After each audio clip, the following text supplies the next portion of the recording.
విను.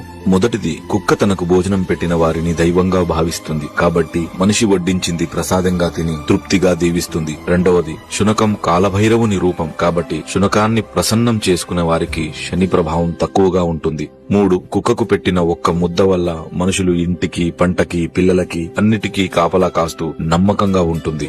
4, ఇంటికి జరిగే అరిష్టాన్ని ఆవు గ్రహిస్తే ఇంటికి పొంచి ఉన్న ముప్పుని కుక్క రానివ్వకుండా చేస్తుంది. 5, కుక్క ఒకే జంతువు మనిషి బాధని, కన్నీళ్లను కూడా చూసి అవి తొందరగా పోవాలని, నా యజమాని సంతోషంగా ఉండాలని మనస్ఫూర్తిగా కోరుకుంటుంది.